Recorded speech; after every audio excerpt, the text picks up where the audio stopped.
Chiara Saffirio is a professor at the University of Kinetic Theory, and she will speak today about from the many body quantum dynamics to classification. So thank you, Elena, for the introduction and to all the organizers for the invitation. The talk is going to be focused on the derivation of the Vlasov equation from particle system, and in particular on a system made of quantum particles.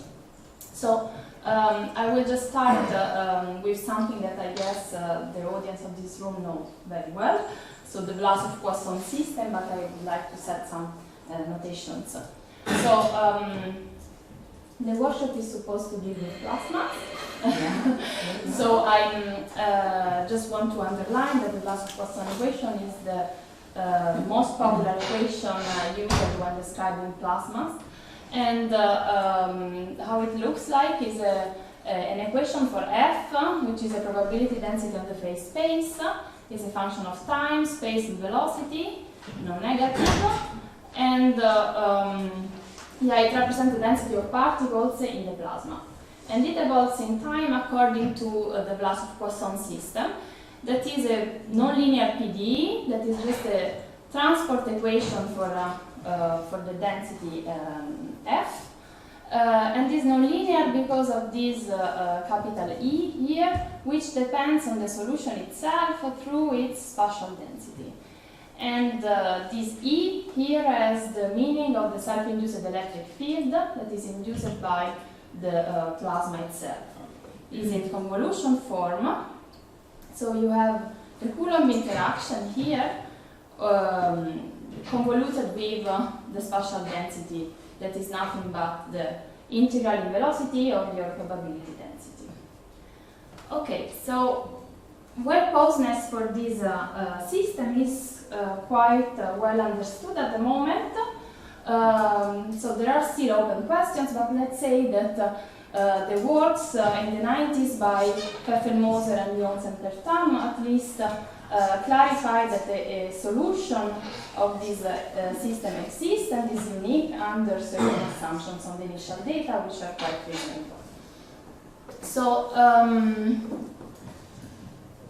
a quite interesting problem that is still open is can we give a justification of this equation starting from a system of many interacting particles? So this means we take classical particles, we look at a microscopic scale, and we know that each single particle evolves in time according to the Newton's equations. This is a very easy ODE, but the point is that the number of particles is very high typically. So for classical particle, we can think of it as being of the order of the Avogadro number. So the question is, when we look at this system, despite it's very easy, it's a linear system, we cannot extract any information out of it because the number of particles is so huge that even though we plug this ODE system into a computer, it will take forever before we get a solution.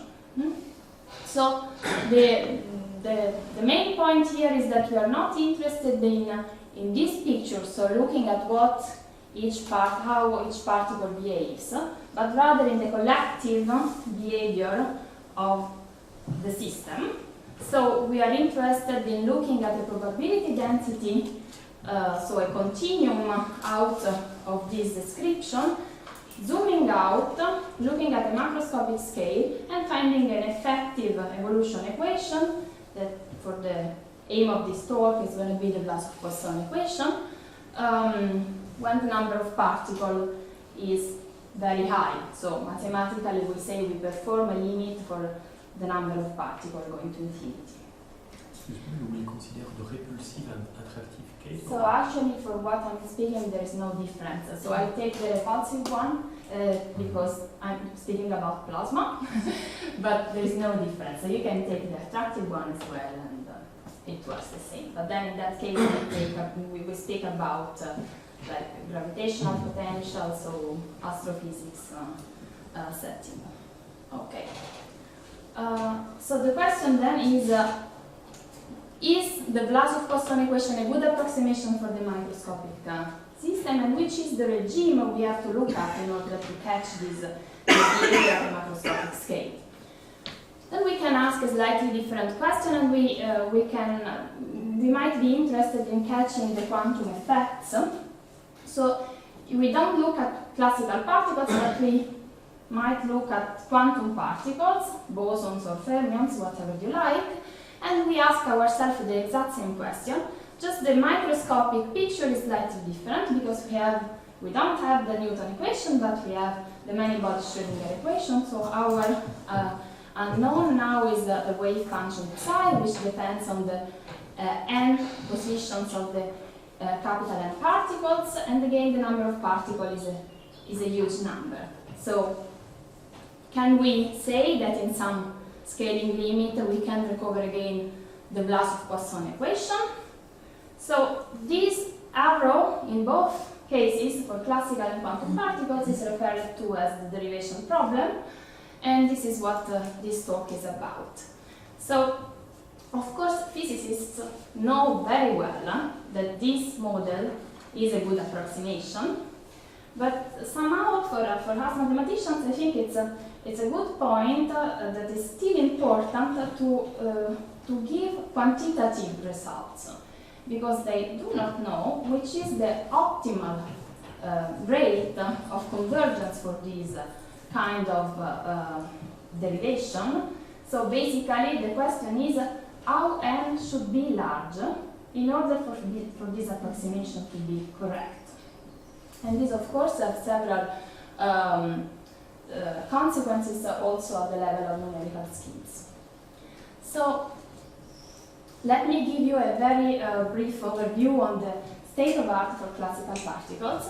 So we consider n classical particles on the phase space. I denote with x1, xn the positions of the capital N particles, v1, vn their associated velocities. And then I write down the Hamilton operator associated to this configuration in the phase space and particle phase space. So you have the usual Hamilton operator, so you have the kinetic part and the interaction part, and you have this lambda here that is a coupling constant. And we are interested in a situation in which the two contributions to the energy, so to the Hamiltonian, are of the same order. So very easily you see here capital V is a two-body interaction potential. Okay? So here the sum overall velocity square is just something that gives you an order n quantity, while here you have a double sum, so you have an order n squared quantity. So in order to get the two of the same order, you just have to choose your coupling constant equal to 1 over the number of particles. And what does it mean? It means that your particle typically undergoes a lot of collisions, but very weak ones. And this results in an effective approximation which is given by an averaged mean field potential of convolution type. So you have your potential, which is you take the convolution with your spatial density. Okay? So what we know from a mathematical viewpoint on this problem, if you take regular interactions, then the problem is well understood, and in the 70s, first Brown and Hepp, and shortly after the Brushin, proved that indeed you can derive the Vlasov equation, and actually the argument of the Brushin can even be made quantitative.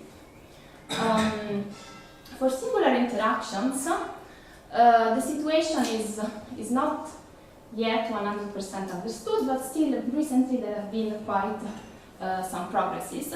So 2015 there is a very celebrated paper by Llave and Llave in which they take, I wrote it in this way, so they take an inverse power law potential where the power is actually negative, so you don't see the singularity at the level of the potential, but what appears in your equation is actually the gradient of this thing. So when you take the gradient of this thing, this becomes actually something that is singular, so it's a singular force, okay? So for this kind of interaction potential, you can derive the Vlasov equation, and more recently, Lazzarovici and Pichel, in two subsequent works, they tried a different approach. So they took the Coulomb potential, but with a cutoff that was n-dependent. So basically, they cut off the singularity in a way that it depends on n, and then they remove this cutoff in the limit. So here is the dependence on the cutoff, on n of the cutoff. So this is the state of art at the moment. Still, to catch, so to obtain the Vlasov-Poisson system with a purely Coulomb potential from the very beginning, so set from the particle system without any cutoff, is an open problem. So for the rest of this talk, I will focus on quantum particles. And you will see that for quantum particles, we are able to say a little bit more. So actually, the Coulomb potential can be treated in this case. And I will restrict myself to fermions because it's, in a sense, the limit you have to perform is a little bit more delicate. On the other hand, it's much more similar to the classical case because it's a limit that you can perform in one step, while it's not the case for bosons. Okay, so we take capital N interacting fermions, and a state of this system then can be described by a wave function, that is a function on the L2 space with the properties of being antisymmetric in the exchange of particles. These mathematical properties reflect the fact that two fermions cannot be in the same quantum state. So you have an intrinsic correlation that, for those of you who are familiar with the classical derivation, for example, of the Boltzmann equation, it's a bit reminiscent of art spheres, right? So you cannot have two particles on the exact same side.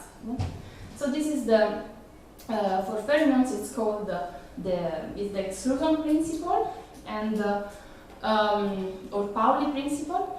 And now we can write the Hamilton operator associated to this system of interacting particles. So I want to take an initial state. I want to look at the system confined in a region in order to have everything at equilibrium at the beginning. So I add to the kinetic part, which is just the sum of the Laplace operator on each single side, an external potential to confine my system in a region of the space of order 1. Then V is my two-body interaction potential, so we have a double sum over I and J, and the usual coupling constant in front. Okay. So to look at the evolution, I will just remove the trapping potential, and then the system will start to evolve. And now it evolves according to the many bodies shown in the equation. So it's just the time derivative with the I in front of the wave function equal to the Hamiltonian applied to the wave function itself. So once you choose an initial data, as regular as you want, then you can always write down the solution. It is just given by the action of the semigroup on the initial data. So it's a very simple solution, but again, the number of particles is huge, so we cannot extract information out of this explicit expression of the solution. So we want to look at this effective picture and perform some limit, scaling limit. So what is the mean field regime in this case? So this looks a little bit different from classical particles and from bosons, namely because the potential energy, just given by this quantity, so these are just the usual notation for the bracket, so it's basically the two inner product. This thing here behaves like n squared, and then you have the coupling constant lambda in front that has to be chosen. The kinetic energy, instead, is higher than what you would expect. So instead of being order n, is order n to the power 5/3. And why it's so? Because it reflects the fact that you have fermions that cannot be in the same quantum state. So you can prove it mathematically by retrieving inequality. Just believe me that, say, when you are feeling your state, you cannot put them in the exact same quantum state. They at least have to have different spins. So you get a kinetic energy that is higher. Still, you want the two to be of the same internal because you want to retain the interacting picture in the end. So imagine now I take lambda to be 1 over n. What happens is that the potential energy becomes subleading with respect to the kinetic picture, and when you take the limit for n which goes to infinity, you get something that is just 3 fermions. Okay? So in order for the two to be of the same order, I have to choose lambda to be n to the power minus 1 over 3. And then if I now remove the trap, I will end up with my rescaled many-body Schrödinger equation, but still I have to be a little bit careful, because the fact that the kinetic energy is so high also implies that particles are typically very fast. So the typical velocity per particle is just this number divided by n, and then taking the square root, so is of order n to the power 1 over 3, typically. That means that if you just look at your time scale, you will be able to follow your particle only for a time of order n to the power minus 1 over 3. So I'm instead interested 2 times of order 1, so I also rescale time, so there is an n to the power 1 over 3 appearing here in front. So in that case, you still keep the external potential? No, sorry. Here is just the Hamiltonian without external potential when looking at the interaction. Because of the so you chose the scale in order to reduce to get so the external potential becomes. So actually, this is like at time 0, and then when I want to look at the evolution, I have to remove the external potential, because if the external potential is there, nothing moves. So it's like it's like you start your. It's like my question was, if you do a single species, the external potential has the effect to put sort of an oppositely charged particles, right? Yeah. Like electrons on ions, which usually you would start with external We don't know how to deal with this actually mathematically. So in principle, when you look at the Coulomb interaction, this is the way how you justify the limit that now I'm trying to sell you in an easier fashion. But then, mathematically, this is quite hard. To add like a gravitational potential as external potential. Yeah. But this would be very interesting because it's the model for larger atoms and molecules. That's right. That's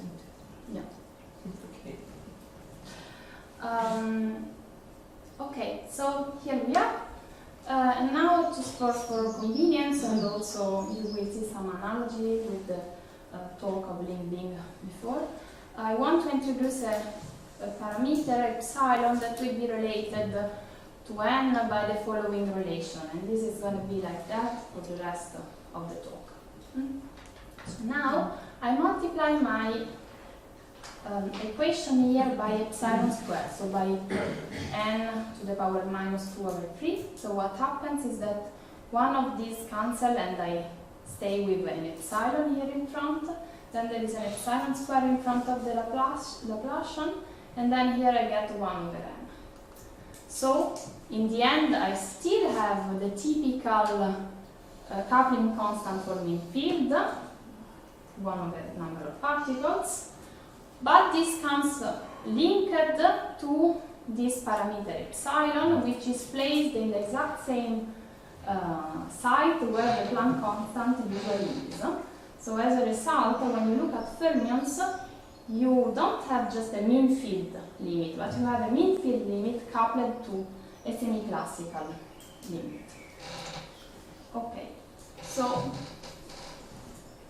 which is the effective equation that we expect? Well, the talk is about the Vlasov equation, so it's actually the Vlasov equation. And this has been proved in the 80s by Nernofer and Weyl for potentials B with the property of being analytic, and then extended by Herbert-Spohn for C2 interaction potentials, so regular interaction potentials. And it's quite nice because you get it right away, just in one step, but then the backdraw is that you don't have explicit estimates on the rate of convergence. So one different approach is to do it in two steps. One can first take n very large but still fixed, and to get an approximation for the one particle operator that is basically related to the wave function in the exact same way of marginals but for operators. And then you see this quantity still depends on n and on epsilon, so you can then perform the limit for epsilon which goes to 0 or equivalently for n which goes to infinity and get the Vlasov equation. So I will be a little bit more precise in a moment. So the good point is that here, doing that, we are able to control each error. So for each error we can provide an explicit rate, and gluing them together we can then give an explicit rate for the many-body to Vlasov. Okay. So this talk will be focused on this vertical arrow, but now I want to give you a little bit of state of art concerning the horizontal one. So this is something I said already. So what we know for the concerning the horizontal arrow, so you start from many-body Schrödinger and you get the Hartree or Hartree-Fock equation. So there are some results in the regime I presented you, and some in some different regimes. All of them deal with either short time estimates or non-interacting pictures, or say for example these two papers here, they deal with the Coulomb interaction potential, but this one for a non-interacting picture and this one for times of order epsilon. Okay. Then there are a series of other papers in which first for regular potential and then later on for singular potentials, here included the Coulomb potential, one can prove that the convergence with explicit rates for all times and for a fairly general class of initial state. So this is the state of art concerning the horizontal line. Then we focus on the vertical line, that is the one related to, say, the semiclassical limit.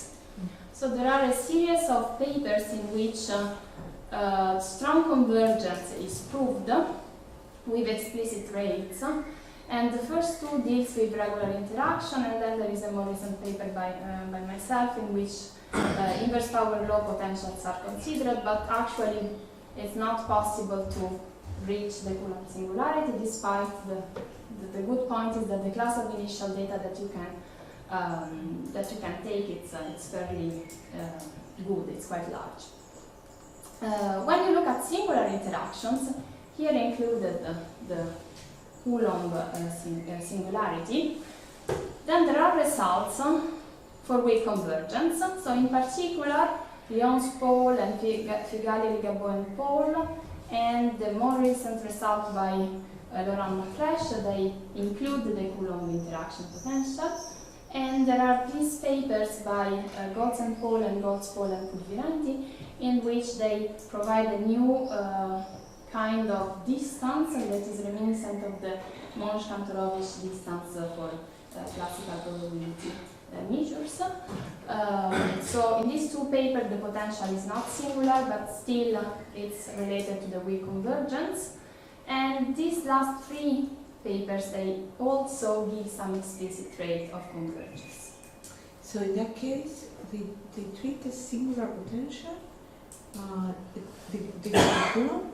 So this last, okay, the first two, compactness method, you have Coulomb singularity, even worse than Coulomb if you want. It's like weak star convergence, you don't get any rate because of compactness, Sure. and you restrict yourself to some states which are say, well, for the first two one is a good plus, and then this last one, well, the method is constructive, so you can prove that you can provide an explicit rate, but then because it's using this Monch-Kantorovich type distance, then the class of initial data that he can treat is really very special because of some features of this pseudo distance that is not really a distance, and in order for being a distance, the state has to satisfy. But it gets to the Coulomb interaction? But it gets to the Coulomb work. And it's without the external potential? Yeah. Okay, so still is weak convergence, so for the purpose of this talk I would like to focus on the strong convergence for Coulomb potential. So let me now come back to this graph. So then we have explicit rate for this part with Coulomb in strong sense, and we have explicit rate with Coulomb in weak sense. So I would like to view these two to get an explicit rate with Coulomb in strong sense. So what is missing is a strong convergence for this vertical error here, and this is what I want now to present. By strong convergence, I mean like trace norm convergence or inversion norm that would, that means in the end L2 convergence for solution of the Vlasov question system. Okay, so now I want to give you a very naive sketch of which is the idea behind the proof. So we have these two equations, so the Hartree or Hartree-Fock equation, which is an equation for an operator, and here I've written it as the kernel of this one particle operator. That is just the time derivative equal to a commutator of an Hamiltonian nonlinear one with the operator itself. And this has to be compared with the Vlasov Poisson equation, which is the standard one. And now I'm using this notation of capital W tilde. So here we have the first problem because the two solutions, they live in two different spaces, right? So we want them to be on the same space, and we have two options basically. So one thing is that we can use the Wigner transform, that is a transformation that if you give me an operator, gives you back a probability density on the phase space, or you can take the Weyl transform, that is basically the opposite. So you give me a probability density on the phase space, and the Weyl transform give you back the kernel of an operator. So usually in literature, this is the approach that is performed, but for the rest of this talk, I would rather use the Weyl transform. So we will work with operators. And one thing that I want you to notice is that if you look at this expression here, you see there is this oscillating phase. And if you take the commutator with the multiplication operator x of this operator here, then this basically means that you want to multiply this quantity by x minus y. And x minus y, you can write it as the derivative of this thing in the v variable divided by epsilon, then you integrate by parts, so you get some derivative in v of your probability density times epsilon. So in the end, when you take the trace norm of this commutator, this gives you something that is capital N times epsilon.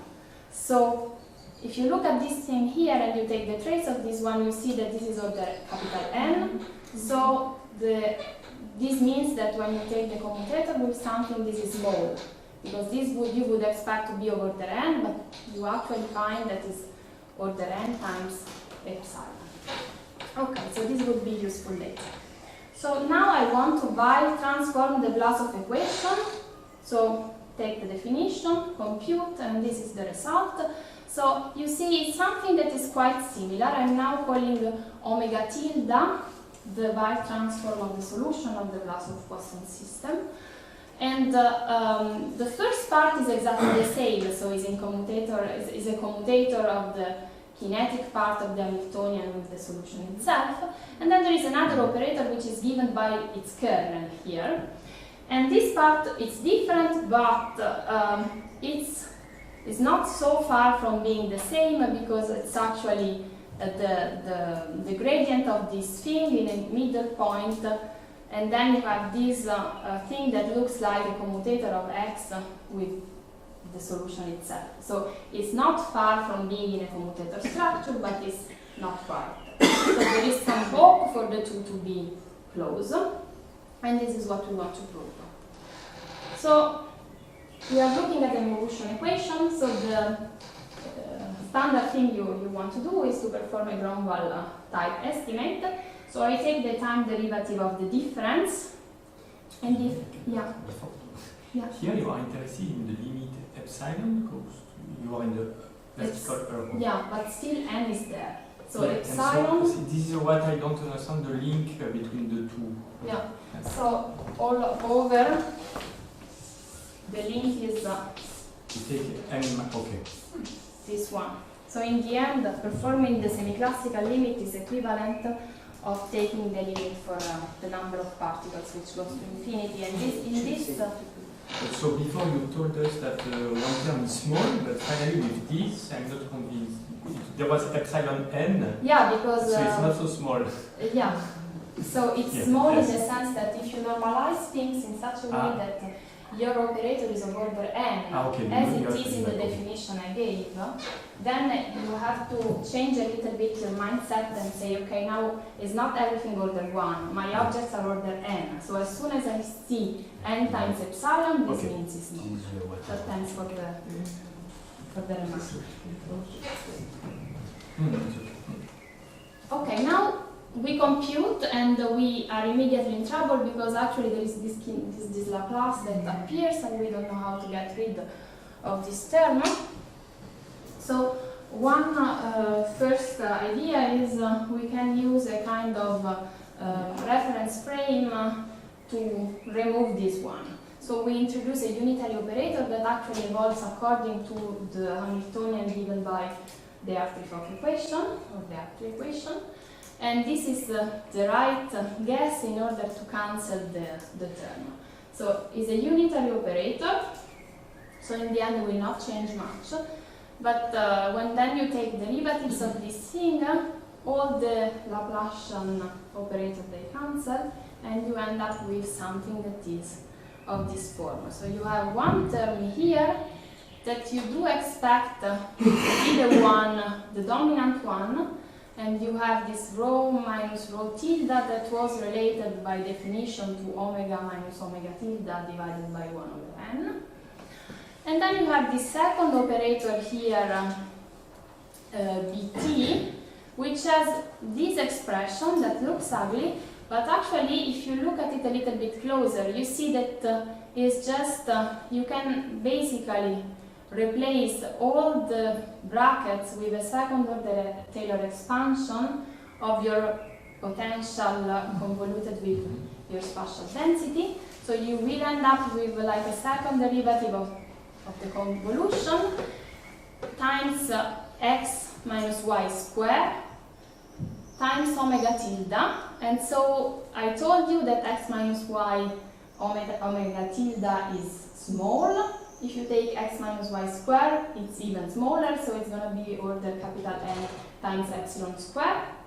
So in the end, one epsilon will cancel the epsilon in front of the time derivative, and the other one will give you the smallness. So you expect this second term to be smaller.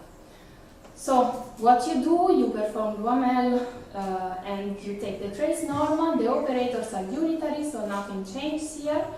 And you get this expression in which you have your first term that is the dominant one, and the second one that is the error term for the heuristic argument I gave you, and then of course you can prove rigorously. Okay, so we focus on the dominant term, and what is quite interesting here is that because of the Coulomb singularity you have many difficulties all at once. So you have the 1 over epsilon that you would like to cancel. you have the singularity of the potential, and you want to extract from this one the omega minus omega tilde. So there is some smallness, some singularity, so there are many things. So I would really like to find an ideal representation for the Coulomb potential in order to split difficulties and treat each of them in a separate way. And actually, the nice idea here is to use this Fefferman and Llave representation formula that was used by Fefferman and Llave to prove stability of matter in the relativistic case. So here it's say a regularized version of this of the one they used. So the Coulomb potential in the point x minus y you can always write as integrals on spheres with a radius which varies from 0 to infinity. So you just use the symmetry of the Coulomb potential, and then you get 1 over r square, and then you have something that behaves like a characteristic function of a ball of radius r and center x that you can choose in the way you want, but for the way I choose is just a Gaussian that scales like r square, okay? So like r. So this is an identity, and this c actually depends on the function that you find here, but it's just a numerical constant. It's like 4 divided by pi. So plug this expression into the dominant term. And now you see it's quite nice because we have isolated the singularity. We have isolated the term that we would like to bound by omega minus omega tilde. And we have something that is a commutator. Okay, it's not the commutator that we know is small, because this is not just a multiplication operator, it's something that is a little bit more complicated, but still is a commutator, and we expect this thing to be small. Okay, so what we can do here is, first of all, we know that the L1 norm of this difference can be bounded by the trace norm of omega minus omega tilde if the rest of the expression is bounded uniformly in y. Okay? So can we bound the rest of this expression uniformly in y? Well, so now it gets a little bit technical, so I hope you will excuse me for these 3 minutes. So actually, there is this trace norm of this commutator can be bounded by some operators, which are a bit complicated, and say this estimate is really the key estimate of this work. So taking the representation in eigenvalues for the commutator and then taking the trace class, you can prove that this thing can be bounded by some power of r that is actually sufficient to cancel the singularity close to 0, and this delta is some positive number, times the L1 norm of an operator that is just a shorthand notation for, I would say that rho subscript A is just the point x is just the 1 over capital N, the diagonal part of the kernel of the operator A. So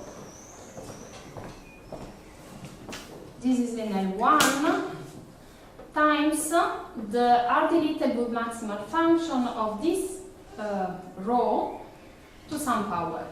So the R deleted good maximal function, for those of you who are not familiar with it, is the definition is given here. So you just take the supremum over all balls which contains the point z or y in this case, and then you divide by the measure of the ball, you take the integral on the ball of your function, and you take the supremum over all the balls.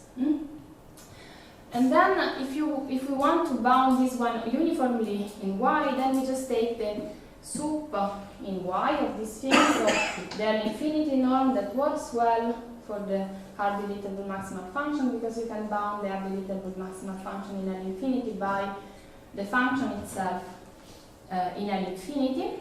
So this is the bound that we get. And now, if we assume, and here is the key point, that all LP norms of this thing, actually without the star, sorry, this is a typo, is of order n times epsilon, then you see that all these will give you back something order n times epsilon because of the exponents. Okay? So this is what we end up with. So is small, cancels the singularity, is uniformly in Y, so this bound can be holds true. And if we plug this one in our Grönwall inequality, this actually close the inequality. Okay, so this is the idea. Now I give you the statement of the theorem. Of course, it's a bit technical. You don't have to go through the details because I will explain everything. So you have your sequence of fermionic operators, and you assume that they are fermionic, so they satisfy this property, their trace is equal to n, and then you assume something on the Wigner transform of this initial data. That is basically assumptions to ensure you that your limiting Vlasov system has a unique solution, and this solution is smooth enough. Then we assume that L infinity in time and P in space, this quantity here is of this order for all P. So this is an assumption for positive times. Then we can prove that the trace norm is small, and actually we capture all the corrections where this H here is just a weighted HS norm. Okay, so the N I comment already on, so it's small in the sense that we said before. These 1, 2, and 3 are existence of uniqueness and regularity for the Vlasov system. And this one here is the assumption that makes the result very special, so not true for all kinds of initial data. So we have to select a class of initial data for which this assumption is satisfied. Actually, it would be possible to propagate it in time, assuming something at time 0, but we are working on it with a student of François Goltz and Laurent Laflèche, but it's still far from being complete. So, which kind of initial data can we take? Okay, this I mentioned already, so attractive, repulsive, doesn't change anything. So, the initial data we can take are superposition of coherent states, which are very good large class of initial state in quantum mechanics.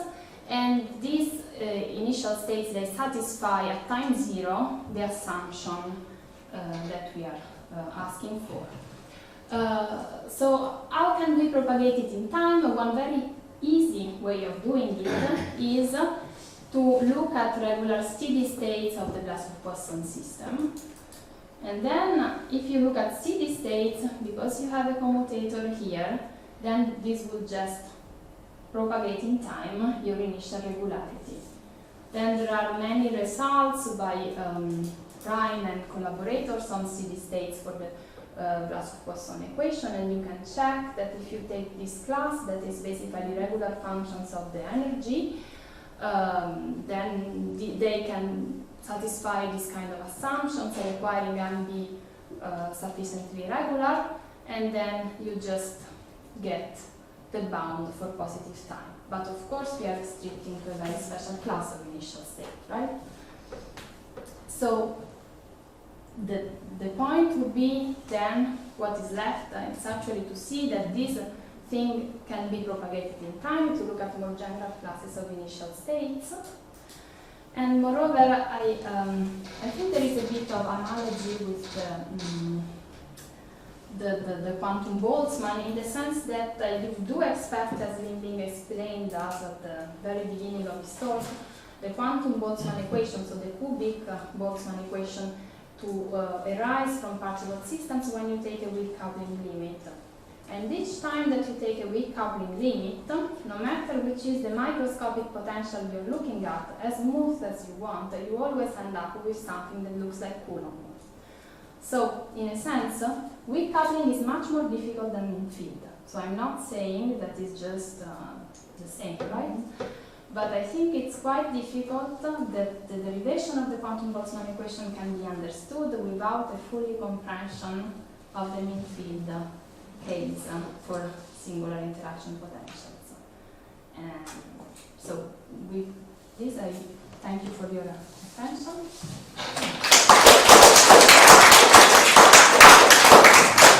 Any question, comment?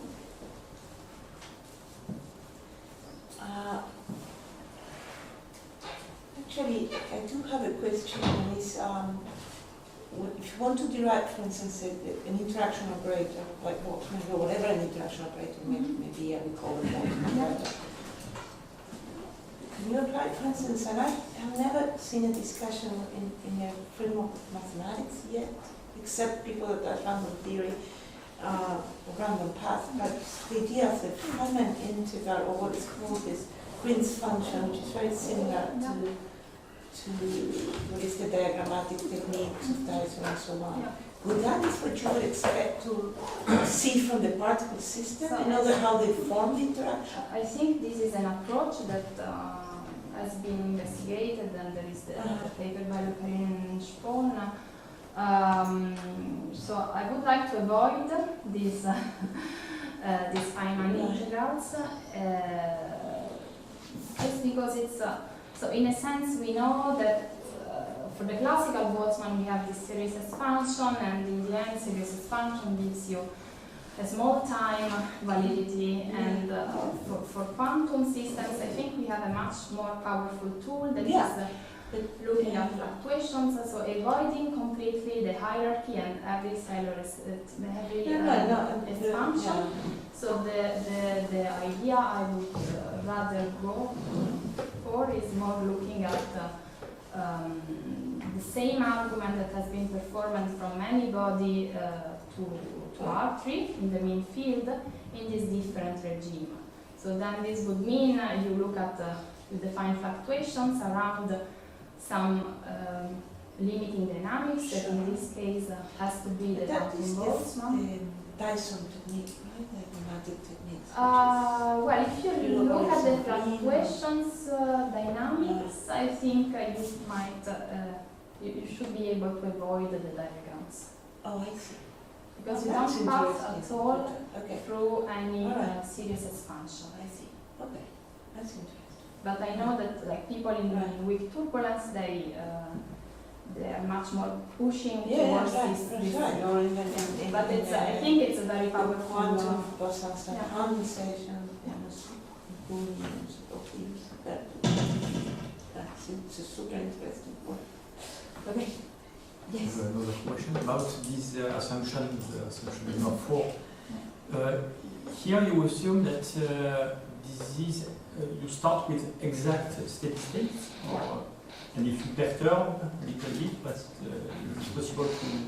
I don't know how to do it at the moment. So I think if you perturb is the exact same difficulty as propagating, at least for now, because the problem is that really you see that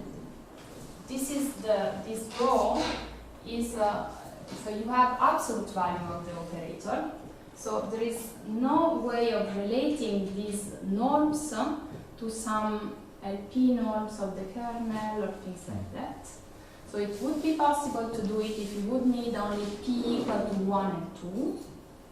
But then we actually need it in the way I presented it is for all P's, because it simplifies a little bit, but actually you can ask for P bigger than 5, but still.